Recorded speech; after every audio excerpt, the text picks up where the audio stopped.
Assalamualaikum warahmatullahi wabarakatuh. Perkenalkan, nama saya Anita Fatmawati dengan NPM 5021160 kelas 5C pada mata kuliah pengembangan pembelajaran IPS SD dengan dosen pengampu Bapak Tio Gusti Satria, Magister Pendidikan.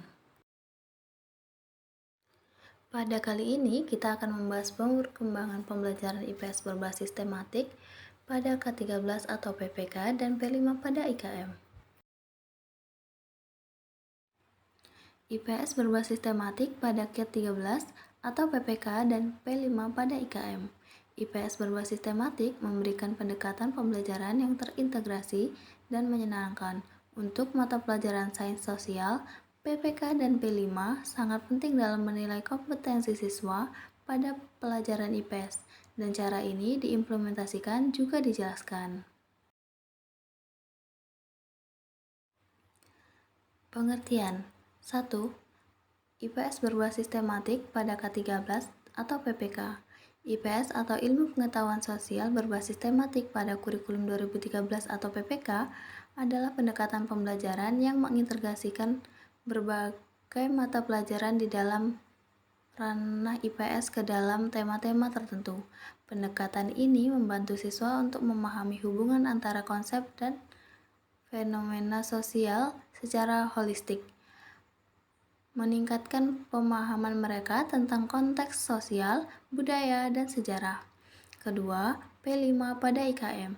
P5 atau Pendidikan Pancasila dan Kewarganegaraan pada implementasi kurikulum Merdeka IKM adalah pendekatan pembelajaran yang menekankan pembentukan karakter, nilai-nilai moral, dan kewarganegaraan yang kuat. Dalam pendidikan P5 di IKM bertujuan untuk mengembangkan sikap positif, moral, dan etika siswa, serta memahamkan mereka tentang kewajiban dan hak sebagai warga negara yang baik dan beretika.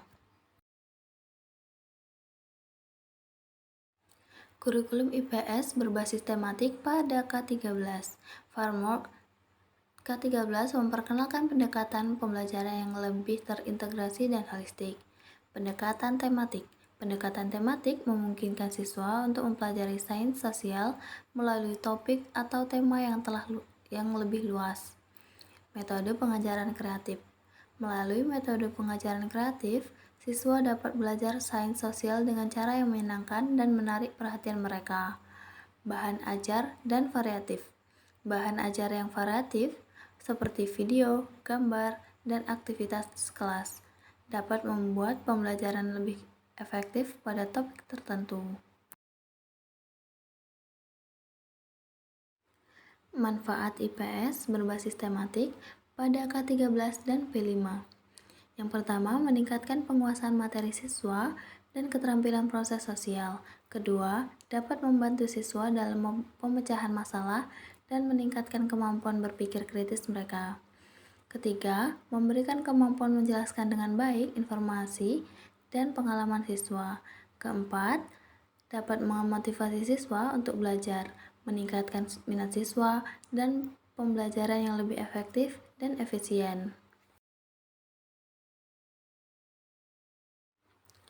Ekopedagogik dan kearifan lokal. Pada perkembangan pembelajaran IPS berbasis tematik K13 atau PPK dan P5 pada IKM, penerapan ekopedagogi atau ekopedagogik dan kearifan lokal dalam pembelajaran IPS, ilmu pengetahuan sosial, berbasis tematik K13 atau kurikulum 2013, PPK atau penguatan pendidikan karakter, dan P5 pendidikan Pancasila, penguatan pendidikan kewarganegaraan, pendidikan agama, pendidikan kesetaraan gender, dan pendidikan lingkungan hidup. Pada IKM, implementasi kurikulum Merdeka memiliki beberapa hubungan dan implikasi yang penting. 1. Integrasi kearifan lokal. Mengintegrasikan kearifan lokal atau budaya setempat dalam pembelajaran IPS memungkinkan siswa untuk memahami konteks sekitar mereka.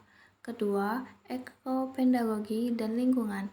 Ekopedagogi menekankan pemahaman terhadap ekosistem dan isu-isu lingkungan. Ketiga, pemberdayaan komunitas lokal. Melibatkan komunitas lokal dalam proses pembelajaran dapat menguatkan nilai-nilai kearifan lokal dan ekopedagogi. Keempat, pendidikan karakter. Penerapan ekopedagogik dan kearifan lokal juga berkontribusi pada pembentukan karakter siswa. Kelima, pembelajaran aktif. Ekopedagogik dan kearifan lokal mendorong pembelajaran aktif dengan melibatkan siswa dalam pengamatan langsung, penelitian lapangan, dan interaksi dengan komunitas lokal. Dengan menggabungkan ekopedagogik dan kearifan lokal dalam pembelajaran IPS berbasis tematik K13 atau PPK dan P5 pada IKM, pembelajaran dapat menjadi lebih relevan, holistik, dan berdampak positif pada perkembangan siswa, sambil tetap memperkuat nilai-nilai budaya dan pelestarian lingkungan. Sinergi antara K13 dan P5. 1. K13 memungkinkan fleksibilitas dalam merancang kurikulum. Dalam konteks ini, P5 dapat diintegrasikan dengan materi pembelajaran IPS, sehingga siswa tidak hanya memahami konsep IPS, tetapi juga nilai-nilai kewarganegaraan dan Pancasila yang fundamental. Kedua, P5 menekankan pembentukan karakter dan nilai-nilai moral. Dengan mengintegrasikan P5 dalam pembelajaran IPS, siswa dapat mengembangkan sikap positif, etika, dan nilai-nilai seperti toleransi, keadilan, dan rasa tanggung jawab.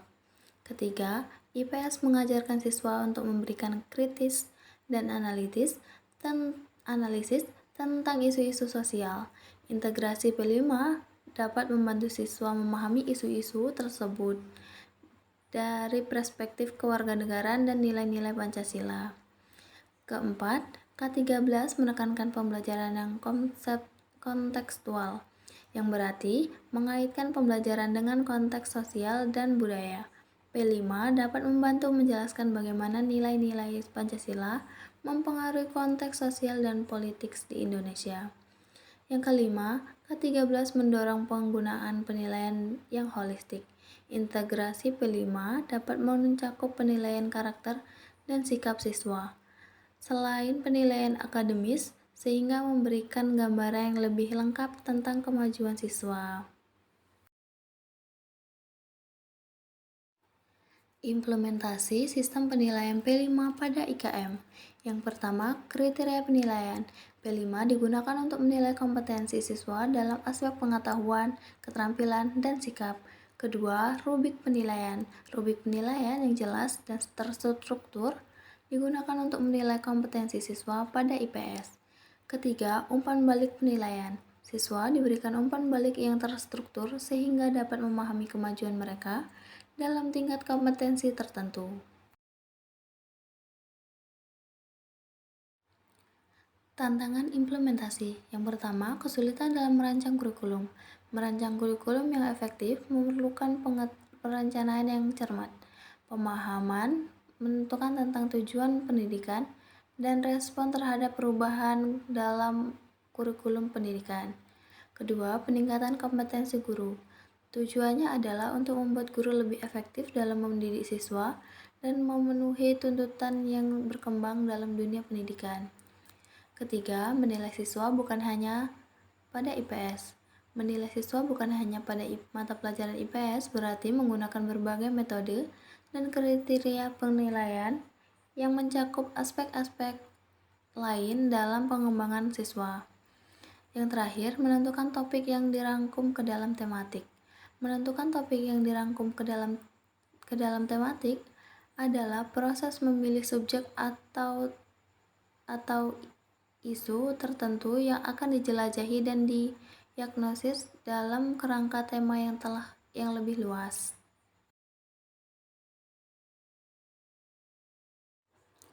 Peran orang tua, siswa, dan guru. Peran guru harus menjalankan kerangka kurikulum, membuat pengalaman belajar yang merangsang, dan memberikan umpan balik yang membangun pada siswa. Peran orang tua harus mendukung dan terlibat dalam pembelajaran siswa, memberikan dukungan dan sumber daya yang dibutuhkan. Peran siswa harus terlibat dalam pembelajaran dan berusaha untuk mencapai tujuan pembelajaran. Mereka harus aktif dalam mengejar pengetahuan dan meningkatkan kompetensi mereka. Yang terakhir, peluang dan inovasi.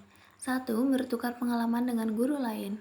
Bertukar pengalaman dengan guru IPS dari sekolah lain dapat membantu siswa mempelajari tentang IPS dengan cara yang berbeda.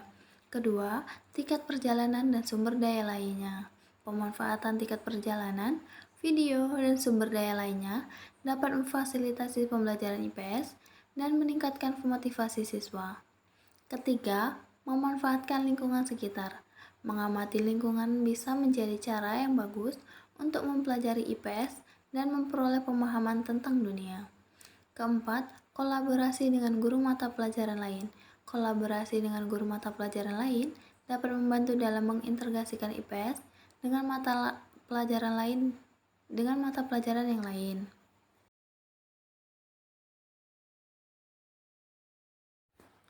Baiklah, itulah sedikit pembahasan tentang materi kali ini. Jangan lupa like, comment, and subscribe. See you in the next video.